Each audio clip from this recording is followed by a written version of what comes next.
Hey guys, welcome back to the channel. Today I'll be covering the basic gunner set, loadout, radial menu, and strategies for light bowgun users against Alatreon. So let's start off with the build. In my previous Alatreon counter light bowgun set video, I went for crit, but with this build we're just going to stack up resentment level 5 to complement the Safi 5-piece bonus. If you don't have any release / vitality decos, just use a different vitality combo deco. You may have to reload 20% more, but in my opinion, having health boost 3 is far more important than one extra bullet per clip. Blight resistance 3 is mandatory for this set, as you don't want to risk getting Dragon Blight, which basically takes your damage down to nothing. As far as mantles go, it really is up to you what you want to bring, whether that be Glider, Health Booster Plus, Vitality Mantle, Rocksteady, etc. It's basically your personal preferences. Of course, we're going to stack in Ice Attack and Fire Attack 6, as those two elements are the most potent depending on which state he's in. It's important to have both, just in case you don't break the horn during the dragon state, and he switches to another one. For the mods for this light bowgun, we're obviously going to run 3 times Recoil Suppressor and Power Barrel. Some people like to go with a reload instead of Power Barrel in order to get fast reload on Fire, Thunder, and Water. However, you can't get both Recoil +1 and fast reload on Ice ammo, so Power Barrel is going to be far more beneficial as it applies to both Fire and Ice ammo, which you will be using for 90% of the fight.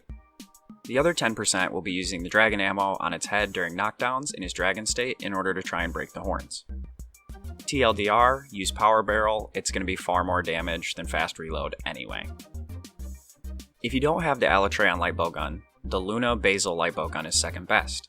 The reason this light bowgun is worse though, is because you end up with Recoil +2 on Rapid Fire Ice and Fire, which significantly lowers your DPS as your follow-up shots are going to be far slower. For augments for either bowgun, you're going to want to go with 2 times element and then 1 times health regen. Since you're using light bowgun, you'll gain back less with the health regen than you lose with Safajiva, so resentment will stay up and you'll have pretty good survivability anyway. So now let's talk about the item pouch and what items you'll want to bring on this quest.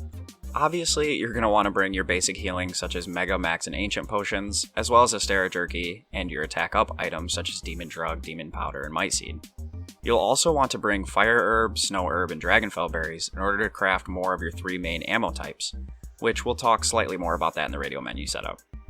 I would also heavily advise bringing 5 Mega Nutrients and 5 Mandragoras in order to be able to craft 5 more Max Potions in case, for some reason, your team doesn't make the elemental damage check, or you're just taking a lot of damage and you feel like you need to heal quite often and quite quickly, and you don't have time to pop a full potion.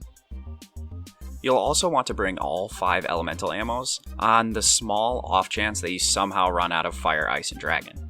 I have yet to run into this problem, but it's good to have the opportunity to have backup ammos of Thunder and Water.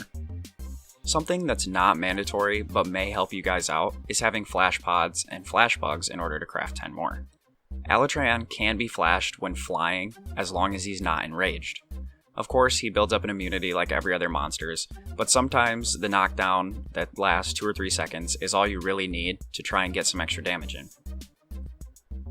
So as you can see, I don't have life powder. That's because in the initial setup, I couldn't fit it in my old loadout, but I would strongly advise bringing that as well as Dust of Life just to cover your teammates on the off chance that they do get screwed over. As far as your radial menu goes, you're going to want to set up your crafting wherever it feels natural to you. You want Dragon, Fire, and Ice ammo crafting, Flash Pod crafting, and Mega Potion crafting. In the remaining 3 slots, you'll want to put down Astera Jerky, Flash Pods, and Max Potions in order to ensure you don't have to scroll for days in order to survive the Eschaton Judgment. As far as crafting for Fire and Ice ammo goes, you're going to want to make sure that you have it set to craft 1 at a time, because they do craft 6 at a time, and you don't want to overcraft and waste ammo, as you may end up needing more than you think you do. For Dragon ammo, you can of course set it to craft all, as 1 Dragonfell Berry crafts 1 Dragon ammo. So now onto the fight. As far as the fight goes, you're going to want to check what element he's starting in and use the opposite for rapid fire. So if he's fire active, use ice. If he's ice active, use fire. However, when he's in his dragon state, you can use either ice or fire, as the damage will be similar. So if he's been in fire state the entire time and you're afraid of running out of ice ammo, then you would want to use fire ammo during the dragon active state, and vice versa. You'll want to keep the legs and wings tenderized, as those are going to be your highest damage tick values for light bowgun. The tail isn't too bad, and piercing from the tail to the wings is decent damage as well. However, your optimal damage is going to come from piercing through both legs or through both wings.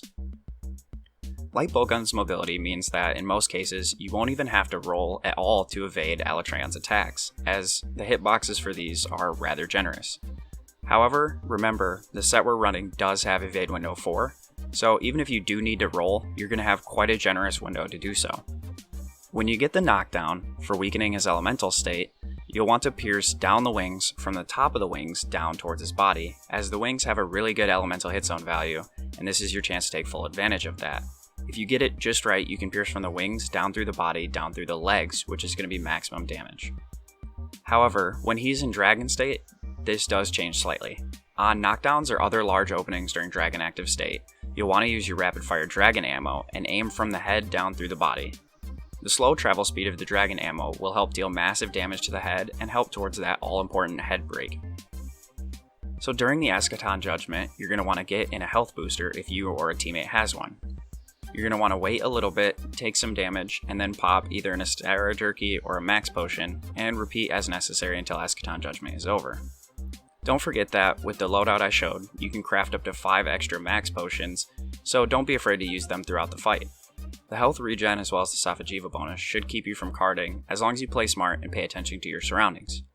With light bowgun, it's really easy to get into a point and click mentality and forget to check your health or how your teammates are doing. So I can personally vouch for this set because, I kid you not, on every multiplayer Alatreon hunt I've done on PC, I have dealt the highest damage with this set and strategy. Sometimes it's by a lot, and sometimes it's more evenly spread out throughout my teammates, but I've always dealt upwards of 30,000 damage, which is well over 25% of his total health. Fights tend to take anywhere from around 10 to 15 minutes depending on carts and the other player's DPS, but typically they're not too bad. You won't be setting any world records, but you'll be getting decent clear times and not have to spend half of an hour just on one hunt. So guys, I hope this video helped you out. If it did, be sure to leave a like and subscribe if you're not already, as nearly 92% of my viewers this past month aren't subscribed to the channel. I wish you all good luck and happy hunting.